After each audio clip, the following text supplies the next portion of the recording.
Ladies and gentlemen, boys and girls, and everyone in between, I am OverHugs, and I'd like to welcome you back to Building Bread. Thanks for choosing to join us on the adventure today.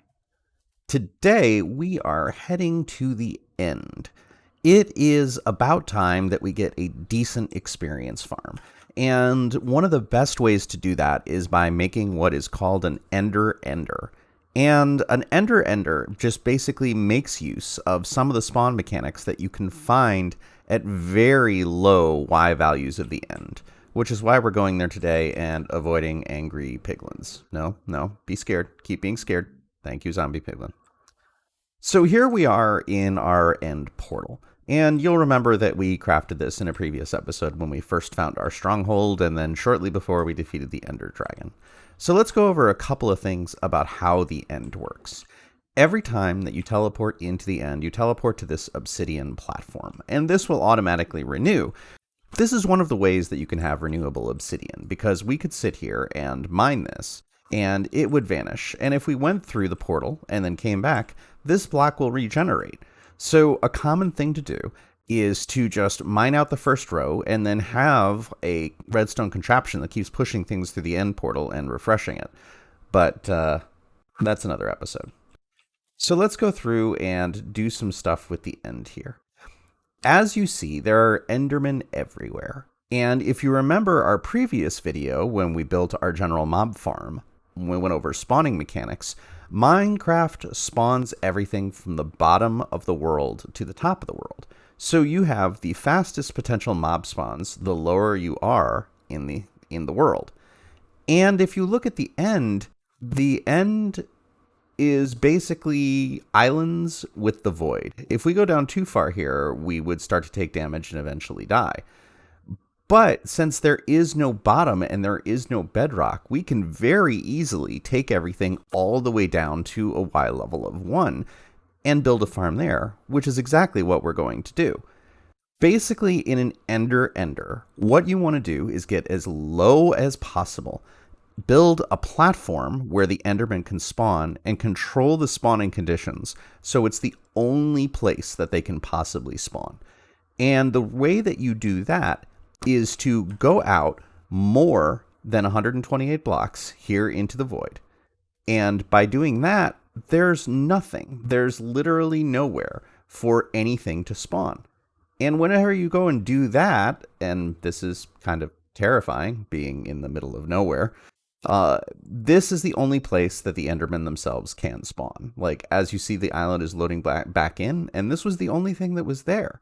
So what we'll do is we're going to figure out a way to get down to the lowest Y level to bridge 128 blocks away from this main island so that we are the only spawning spaces where mobs can load, and then build ourselves an Enderman farm that will give us the maximum amount of XP that our character can absorb at any point in time. So why don't we get started? So one of the best ways that you can get all the way down to the bottom of the world easily is through the same trick that we used previously to make our cobblestone generator. And the basics of how this works is you want to start out being on the edge of where you want to go down. And you want to take a bucket of lava and a bucket of water. And what we can do is we can dump this lava off the very edge of a platform. And what this will do is it will go all the way down until it hits the void, which is the bottom of the world, which is slightly below Y0. And what we can do here is we can wait for this to go all the way down to the bottom of the world, and then we can create a water source that is separated by 1 block. And what that will do is that will create cobblestone all the way down to the very bottom of the world, and will get us a place that we can stand on and mine down in order to get to where we need to go. Let's wait for that to get to the bottom, and then we'll place the water bucket. It appears that our lava flow has reached the bottom of the world. Let's zip out here quickly, being very, very careful not to go below, and see if that's the case. And it is. So our lava flow has reached the bottom. For those of you who are new to Minecraft or new to the series, if we were to go down into the void here, we would die. It would be the end of our character. We would have to respawn and we would lose all our items. That's one of the reasons why I'm being so careful. The void is not your friend, and unfortunately, it doesn't matter if you have things that would keep you from death, like, for example, a Totem of Undying, which is an item that will save you from dying almost regardless of the cause. The void is one of the things that it will not save you from. And your items are unrecoverable. Anything that goes into the void is gone forever. So let's place this, remembering to place it one block separate, and watch as we get our cobblestone platform all the way down. And there we go. We are now all the way down, and I'm going to pick this up, and I'm going to also drop it here one level down, again, so that we don't obsidian the source. At this point, it wouldn't be that big of a deal, but it just makes life easier. And let's pick up our lava bucket at this point. And this gives us two separate cobblestone pillars all the way down to the bottom of the world. So what we're going to do is we're going to mine very, very carefully all the way down to the last piece of cobblestone in one of the pillars. And then we're going to start bridging out all this way into the void using a non-spawnable block.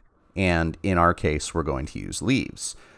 Remember, we want to 100% control our spawning spaces. So the only space that our friends the Endermen,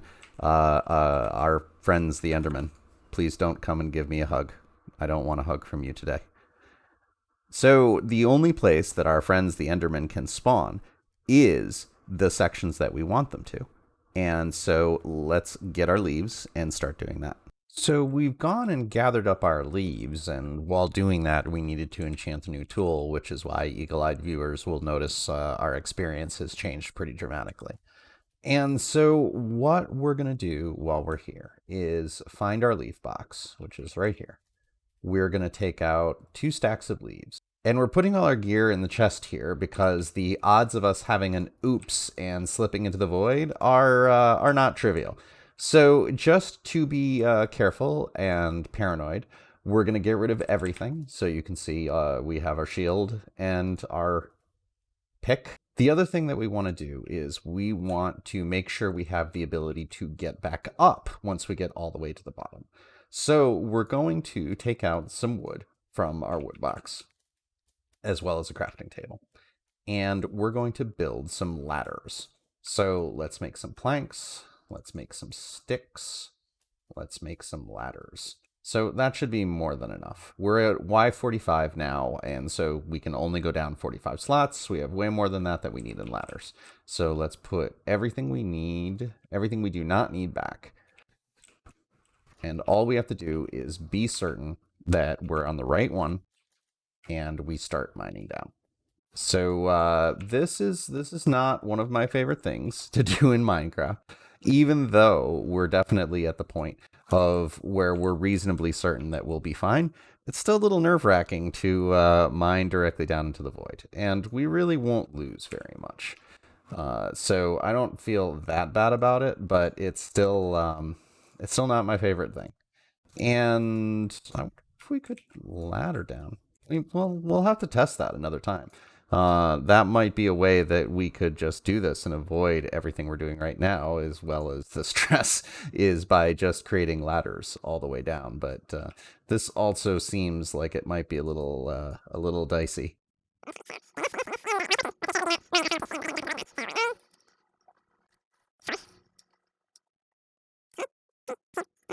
Okay, we caught the ladder there, and that felt a little weird. Okay, and we put our leaves away like somebody who doesn't know how to play this game. But that's fine. So we are now down at Y1. So we're as far down as we can get in the world. So let's build a little bit of a platform here, which we don't want to build too big of a platform because we're all the way down on the bottom of the world, and you can see the obsidian platforms and everything as they exist, which means that this is going to be a very effective spawning platform. And let's start climbing back up the ladder that we created so that we can get back and get our tools and be safe. And I'm going to build a substantial leaf platform here so that we do really feel safe and that everything can be okay. And what we can do eventually is get to the point of where we are just cleaning this up. And it will be, yeah, that doesn't make any sense. Good job, Hugs. Let's put the cobblestone over our ladder so that we're seeing blooper-filled building bread here today. So now we're going back down in order to create a platform that is not spawnable. We want to make sure that what we have down here is not something where we can get mobs, because this is an area that we're going to be working on. And quite frankly, if we got more than the 24 blocks away that it would be required in order to start spawning monsters, this platform would get very full very fast. And the reason that we want to create a platform down here is couplefold. One, we need somewhere to work. We're going to be going way out there into the void in order to get away from the main platform to control the spawning spaces. And two, we want to create somewhere that we can have a bubble vader going back up, as well as a water catch basin for us when we come back down. Like, I don't want to have to climb the ladder all the time. It's slow and not super efficient. Whereas a bubble vader, since we're in the end and not the nether, we can do that. Will allow us to zip up and zip down very quickly for when we don't feel like flying. It is important to make sure that we do this, because while this farm should 99% of the time be perfectly safe, there can always be the risk that you die. And if we don't have a backup set of wings, it would be unfortunate to not be able to come back and get our gear. So that's just generally why I like to make sure that these are both mob proof in the event that the worst case scenario happens, as well as provide you with an experience that you can generate even in a multiplayer world and give people who may not have gotten out to the end yet the ability to use these style of farms. So really there's a couple of different reasons for it, and it's nice to be prepared, and it's nice to build things that different skill level players and people who have been spending more or less time in this game can all use. So now that we're down here, we're going to go out 128 blocks away from the island. If you remember from previous episodes, once you get 128 blocks out, every mob that is not name tagged or holding an item or doing something else that will remove it from the mob cap will automatically despawn. And this gives you the ability to control how many spawns that you have. So, all right, so we're at 135 here, and it's increasing. So what we're going to want to do is go 128 blocks out. And I think we'll do this via the magic of editing. And here we are. Now we are far enough away to where no monsters will spawn anywhere. So let's create ourselves a little platform to work with, because we're going to need to be able to build a couple of structures here in place in order to get this to work. And I like having a big space to stand on, because I don't like dying. Dying is not fun. All right, great. Step 1, accomplished. This was kind of interesting, so I wanted to back up and show you. So while we're talking about nothing being able to spawn, you can see over here there are no Endermen. Like, even though we have places like here where they could spawn, there aren't any. And as we start walking forward and we get within 128 blocks of this, you can just see them popping in, like a couple packs spawn and then more and more. And the reason for this is that there is no mobs in the mob cap. So the second that we get close, the game says, I have not filled up the mob cap, nor am I even close, so let me pop in a whole bunch of Endermen. And if you remember from our mob spawner episode, things can spawn in packs where you can spawn up to 4 of the same monster every single time that a spawn attempt happens. And that's why we saw a whole bunch pop in at once. Just thought it was neat, wanted to share. Off camera, we've gone through and created a very simple little elevator to get up and down, just in case something happens. And the down is exactly what you'd expect. We fall into water and then can just straight walk out. And the up, a very simple bubble vader. We've seen all this before, so I won't bother going to explain it, as that's another episode. And I finally get to start using that in the terms of things we've actually covered, rather than things will be in the future, which is great. So let's go back down. And out here with our leaves, we have created a platform of leaves 128 blocks away from the island. And just created a bit of a fenced-in area here to make ourselves safe. And you can see there are no monsters that are spawning. So out here where we are is where we're going to start creating our Ender. So I think what we're going to do is build a good portion of it and then drop into the things that are unique to this build that we haven't seen before. So in order to do that, I think we're going to take our super speed potion and get into a time lapse.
Okay, so now you can see we have a pretty large platform here that has quite a few Endermen on it. And what Endermen hate more than being stared at, and really most of all, is Endermites. And what we want to do is we want to get an Endermite and hit it with this name tag so that it doesn't despawn, because they will despawn naturally after 2 minutes if you don't do anything, regardless of whether it's loaded or not, and then get it trapped in this minecart so we can place it where we want.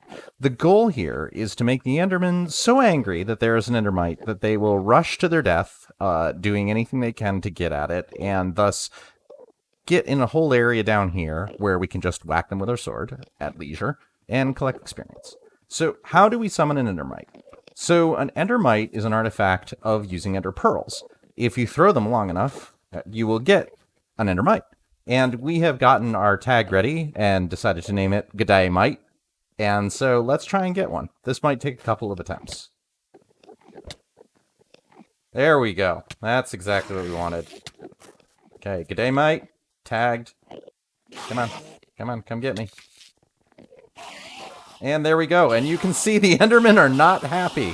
They are all trying desperately to get to G'day but they cannot because, but they can teleport. Get off. And in a future episode, probably pretty soon, we're going to work on getting some Totems of Undying, because I don't like the shields as much as I do like the Totems of Undying. It's a little bit more protection.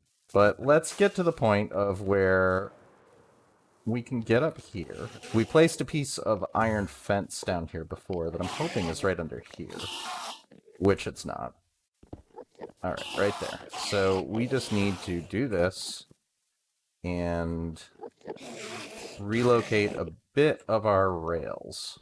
So let's knock this rail out from under this guy, and let's give him 3 straightforward powered rails. Just so all we have to do here is activate these with our redstone torch, and we should be able to give him a tap, and he'll go forward and land right on that piece of fence right there. So let's see if we can get that going. Nudge. Excellent. Victory. And if we've done this right, as soon as we expose this guy so that the Enderman can see him but not quite get to him, they go nuts, and they all try and get to him like crazy, as you can see. So this is perfect. This is exactly what we want. Let's get rid of some of this platform, because we don't want to give the Enderman a place to teleport to. And at this point, the farm is about done from a purely build perspective. We still have quite a ways to go before this is completely done, because I would like it to look a lot nicer than it currently does. So I wanted to show this while we were on camera here. And I have a diamond toe here that is basically worn down to nothing. And I'm going to hold this in my offhand. And we're going to come up and take a couple of swings at all these Endermen. And you will see exactly how good this farm is.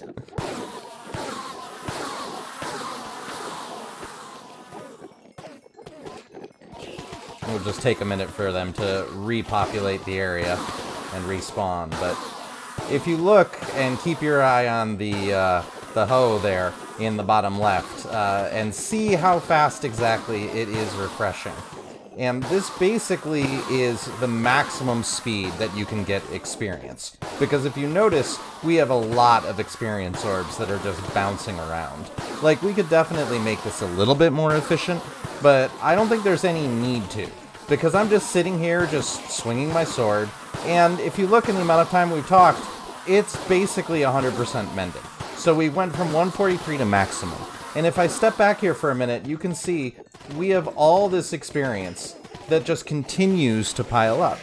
We are getting this faster than we can absorb it. There is an absolute maximum of the amount of experience that a character can get at any one time, and as you see, we're substantially over that. We've been here talking about 10 seconds, and I still haven't absorbed all the experience, and we've gained 5 levels since we walked away.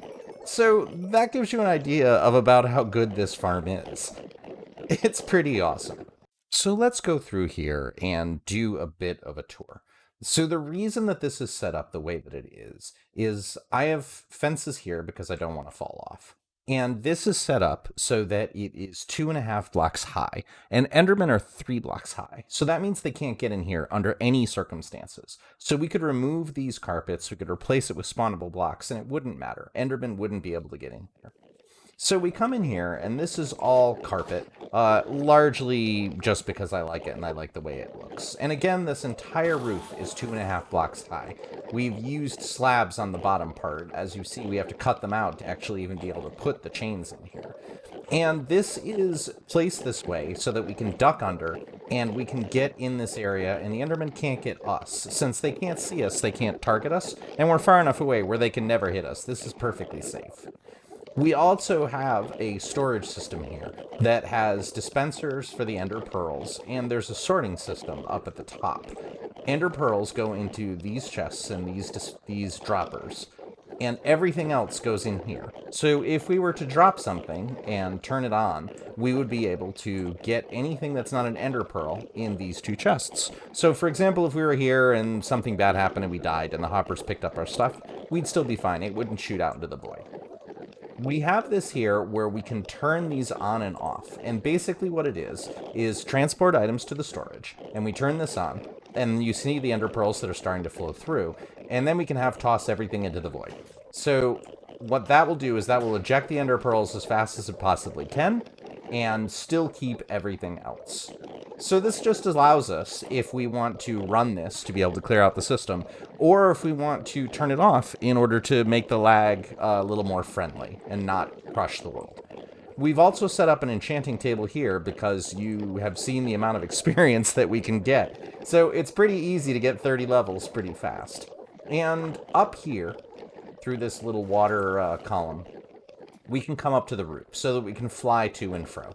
And again, this thing is entirely carpet, and it's multiple layers of carpet if you look at it. Because Enderman's teleportation is blocked by having 2 layers of carpet. If you have that, they can't teleport anywhere. So I can sit down there and hit them, and they won't do anything. And I'm going to fly over here, and you'll see how quickly the Endermen will spawn and populate as they come. And because they're enraged by that Endermite, they all try and get at it immediately. And we basically get to the mob cap almost immediately. And, whoa, I don't want you, friend. Like, you leave me alone, please. But you see that aside from that one guy who is after us, they've all run down, and we've hit the mob cap because no one else is spawning. We have 100% of the mob cap's worth of Endermen in our little kill chamber. And that's basically all this is. The rest is just decoration to make it look nicer. I tried to alternate with some different things that we find in the end already. And the Enderman head just to give you a very obvious idea of what kind of a farm this is. And that's it. This is our experience farm, and this will do for the remainder of the series because, like I said, it produces more experience than we can even absorb. I can just walk over here and take a couple of swings, and you see our experience just rockets up. In the space of a couple of minutes, we would be able to get probably another 30 levels if we just kept sitting here swinging. So this is great. Job done. And that's going to do it for our episode today. Once again, I want to thank you for choosing to spend your time on the adventure with me today. I am OverHugs, and this has been Building Bread. As a reminder, I donate all the profits I make of this to local food banks. So if you've enjoyed or otherwise gotten something valuable out of this today, I'd really appreciate it if you could like, subscribe, or tell a friend. Together, we can help people that are in need. I hope you have the most wonderful of days, and I'll see you soon. Real soon, maybe.